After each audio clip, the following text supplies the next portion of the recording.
Hello, I'm Dr. Michael Richie, and I want to thank you for joining me again. As you may recall, last month we talked about glaucoma, which is a tremendous problem that we run into in eye care. This month, I'd like to chat a little bit about another problem that's very common, a leading source of vision loss in our senior citizen population, and that problem is macular degeneration. Now, macular degeneration is unfortunately the most common source of new blindness in our 65 and older population. Macular degeneration represents an age-related deterioration of the nerve tissue in the eye. It concentrates itself primarily in the part of the nerve that serves central vision. That is, your ability to see clearly, to distinguish numbers, letters, to read, to see facial detail. Now let's start by first looking at the retina in a normal person. This is a normal eye. When I shine a bright light at your eye when you come into the office, I am looking at the retina in the back of the eye. Here's the optic nerve. These are the blood vessels. And this portion of the retina right here is the central part of vision. The name for this is the macula. Now the macula represents this area, all of it in here. The central part of the retina is called the fovea. What we look at with macular degeneration is this area here. We see deterioration of the nerve tissue, and that can lead to leaky blood vessels, hemorrhages, abnormal blood vessels, and scar tissue, all of which can blur vision. Before we get into pictures showing macular degeneration, let's talk just a little bit about what leads to it, what are the risk factors, and what can we do. Well, macular degeneration clearly is an age-related problem. So simply by having a society that lives longer, we increase our risk of suffering macular degeneration. But there are some other issues that come into play. Three main issues that we talk about. The first one is family history. Clearly, if you have family members who have macular degeneration, you are at greater risk. Unfortunately, we can't pick our family. The second one is circulation issues. People who have circulatory problems tend to have more trouble with vision loss related to macular degeneration. Therefore, there are some things that we can do. Anything that you would do to improve your cardiovascular status, anything that helps your heart, helps your vision. For example, lose weight, exercise, don't smoke,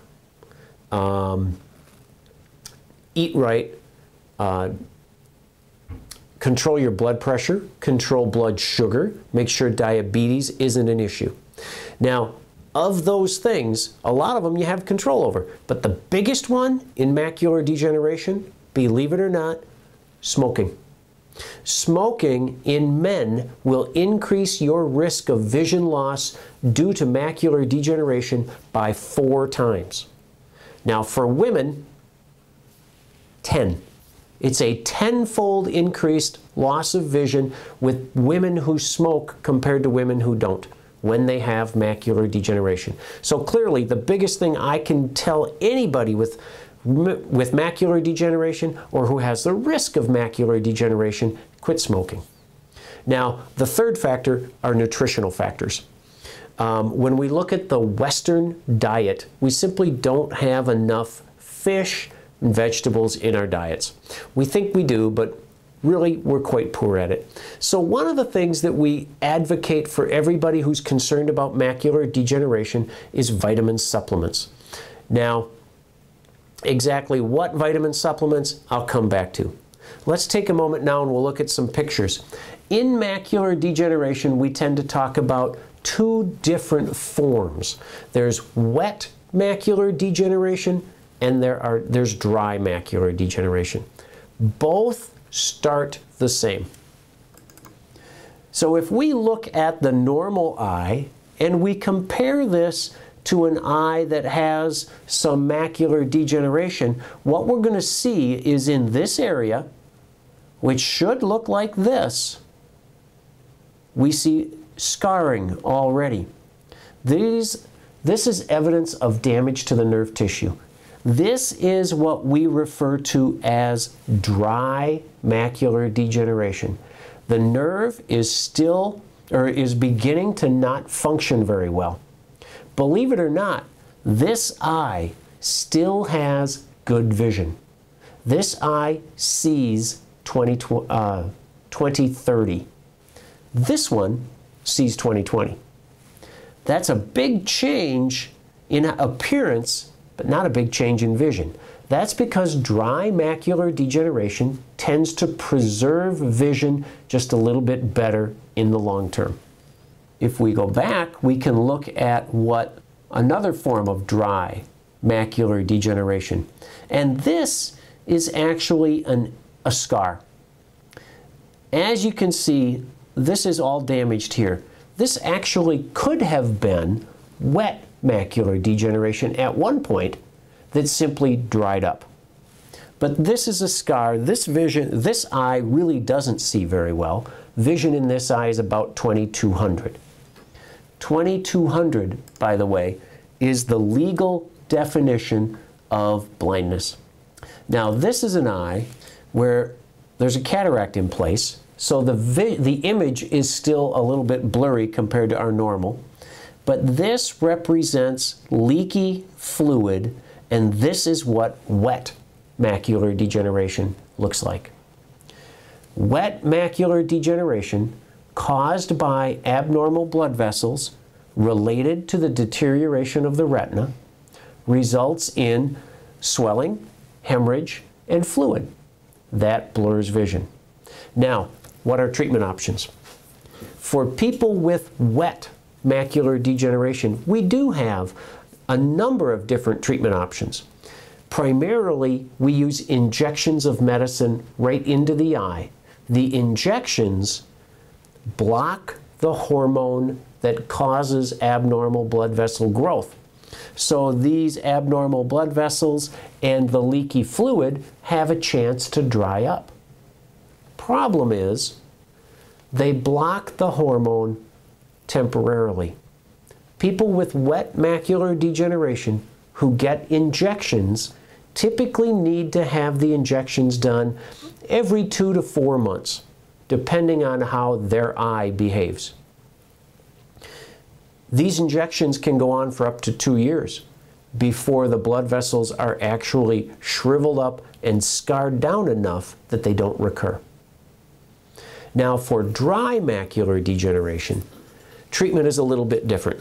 We don't have any wonder cure, so we concentrate primarily on prevention. And to do that, we talk primarily about the risk factors that I mentioned earlier. Control your blood pressure, control your blood sugar, lose some weight, get some exercise, and we take vitamins. Now, for macular degeneration, for years we've known that vitamins can make a difference. The study about 15 years ago called the AREDS study, that is the Age-Related Eye Disease Study, AREDS, came up with a list of vitamins. And we're pretty much still with that list.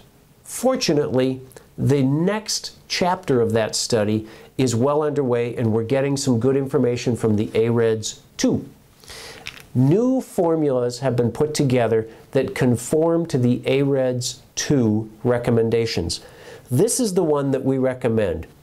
It's called, very simply, Macular Vitamin Benefit. This has in it the antioxidant vitamins that were recommended by the AREDS study, but it also has in it some new twists. It includes lutein, it changes the vitamin E formula, and it takes out vitamin A altogether. Unfortunately, we found that people who have a history of smoking have an increased risk of lung cancer with vitamin A. So it's no longer in our vitamin supplements. The other big piece of information that came to us from the AREDS2 is that fish oil, omega-3, can be very, very helpful. Now, what we have discovered is that the omega-3 vitamin supplement seems to enhance the effect of the macular benefit vitamin. What the study showed is that people taking omega-3 all by itself did pretty good. People who take the macular vitamin all by itself do pretty good. People who take both of them together do really well. And interestingly, people who take the macular vitamin plus flaxseed oil do worse as far as their vision is concerned when they compare them to the macular vitamin alone. So for some reason, flaxseed oil doesn't seem to be of help in macular degeneration, and in fact can make vision loss more pronounced. So we try to avoid flaxseed oil in people with macular degeneration and in people taking vitamins for macular degeneration. But this combination is what we have found to be the best. Now, this is the brand that I recommend. It's a brand that we have here at the office. We offer it in the optical shop so people can come in and pick them up. You take one of these twice a day, two of these twice a day. If you care to save a little bit of money, we have order forms for you so you can order it directly from the company. That's the cheapest way to get it. At this point, this happens to be the only company that has a coordinated AREDS2 recommended vitamin combination for macular degeneration. Certainly, as the study results come out in 2013 and as the recommendations become more clear, you're going to see other companies jumping on board. But right now, this is a company that produces a pharmaceutical grade vitamin.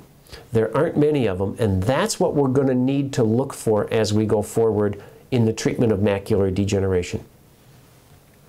So, to summarize, your risk factors for macular degeneration: family history, circulation problems, nutritional issues. You can't change your family. You can get up off the couch, you can lose some weight, control your blood pressure, and get some exercise, and you can take some vitamins. Now, a healthy diet always helps, but the vitamin doses that we're talking about are very difficult to achieve in diet alone. Therefore, I do recommend vitamin supplements for people at risk for or people who have macular degeneration. Thanks again for joining me, and I look forward to next month.